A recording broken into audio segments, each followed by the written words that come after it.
Quem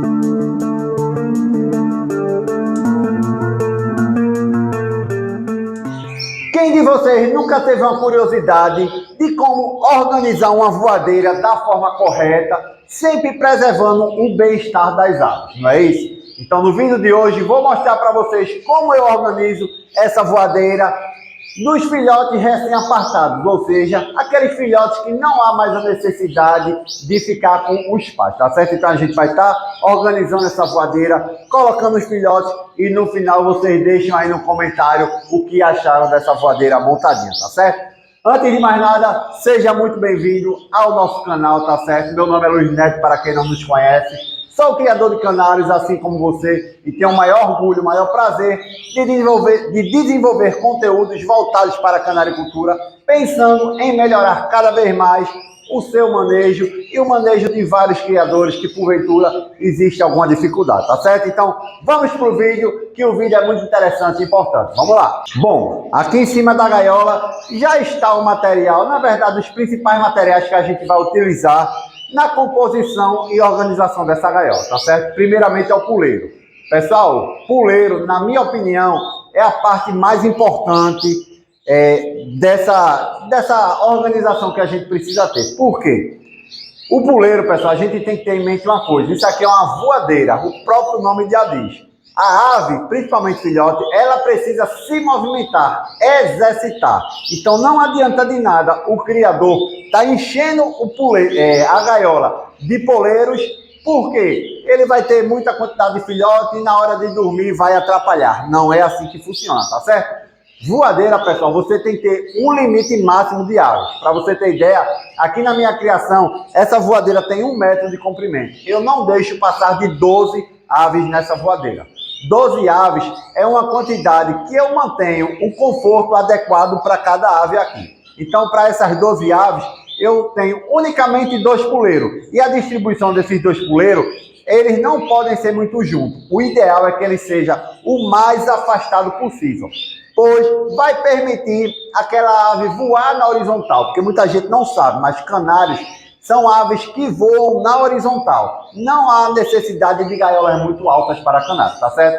Então você mantendo aí os 2 puleiros numa distância legal na gaiola, que permita a movimentação, o voo dessa ave na gaiola já vai ser de grande valia, pensando na saúde e exercitando essa ave, tá certo? Agora um detalhe. Coloque uma distância que esse puleiro não fique próximo à grade lateral. Por quê? Se esse puleiro ficar próximo à grade lateral, a ave, quando ela fizer a volta dentro da gaiola, vai começar a ficar raspando a ponta da cauda nas talas da gaiola, no ferro da gaiola, no arame. Isso vai acabar estragando as penas da cauda, tá certo? Então coloquem uma distância que a cauda não bata na gaiola, tá certo? Nas talas da gaiola. Vou mostrar aqui para vocês como é que eu coloco. Coloco aqui, ó, simplesmente coloquei um, deixa eu colocar o outro.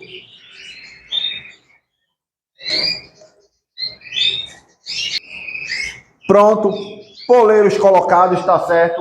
Uma distância média de 15 centímetros de um lado para o outro, para a lateral da gaiola. Então, esse é o primeiro passo. Chegou a hora da organização dos utensílios. Então, eu chamo sua atenção para você ficar ligado como a gente organiza aqui, porque é muito importante essa dica.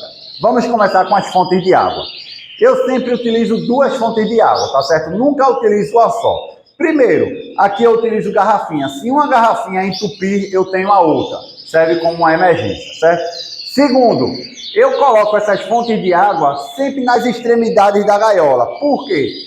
Vai ter 2 fontes para eles se hidratarem e a fonte de água sempre vai estar nas extremidades. Ou seja, se a ave estiver de um lado ou de outro da gaiola, ela vai encontrar sua fonte de hidratação sem problema nenhum, tá certo? Então a primeira dica que a gente dá em relação à água é não deixem só uma fonte de água não, coloquem 2 ou 3, principalmente quem utiliza meia-lua, coloque pelo menos umas 3 fontes de água que vai ajudar, tá certo?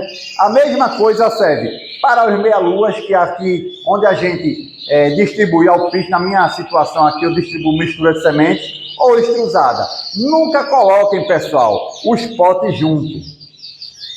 Por quê? Eu vou explicar e vocês vão entender bem direitinho. Se vocês forem colocar os potes juntos um do outro, o que é que vai acontecer? Nesse ambiente de voadeira, sempre vai ter um dominante. Às vezes aquela ave dominante, ele está lá junto, comendo num potezinho, chega uma outra ave para comer num pote que está junto, ele não deixa, quer brigar. Então, isso aí, uma vez ou outra, tudo bem, mas imagina isso todo dia. Pode acarretar em sérios problemas para essas aves que não estão se alimentando como deveria, inclusive levando até peito seco, tá bom? Então, procurem distribuir os potes, seja de mistura de semente ou seja de extrusada, mais distante possível, tá certo? E outra coisa, se você puder, principalmente nesse início que você separou os filhotes do pai recentemente, não coloquem duas, coloquem 3 ou 4 para que o filhote se encontre o alimento mais rapidamente, tá certo? Lembre-se, até então esse ambiente aqui é um ambiente estranho para aves. Ela até então só conhece aquele ambiente lá na gaiola que é os pais alimentando. Aqui já é uma outra coisa. Aqui ela vai se ambientar e vai encontrar a disputa de território. E isso pode atrapalhar no desenvolvimento dessa ave. A mesma coisa é nos potes de farinhada. Muita gente gosta de colocar os potes únicos juntos, ou então um único pote na gaiola. Eu não gosto de fazer assim. Eu gosto sempre de colocar 2 potes e um em cada lado da gaiola. A mesma coisa serve em relação à mistura de semente ou as extrusadas. Para o quê? Para aquela ave que briga pelo território, se ela estiver em aquelas outras que são mais frágeis, ela vai se alimentar normalmente no outro pote. Inclusive, aquelas aves que dependem do pigmento como amarelo, como vermelho, que precisam comer a farinhada, você precisa evitar o máximo a disputa nesse ambiente para a pigmentação ser mais correta, tá bom? Então, assim, vou só mostrar aqui como é que eu deixo a distribuição da gaiola para vocês verem bem direitinho e me comentar aí nos comentários se vocês gostaram, se achou legal essa distribuição. Deixa eu ir pro outro lado.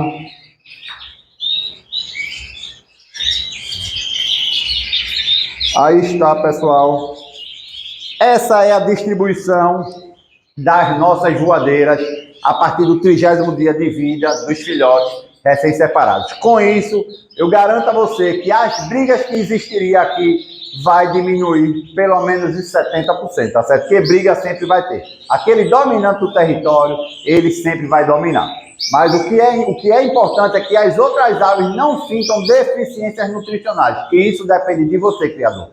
Vídeo simples, porém muito funcional. E eu espero de coração que vocês tenham gostado desse conteúdo. Até o próximo, meus amigos. Tamo junto. Até mais.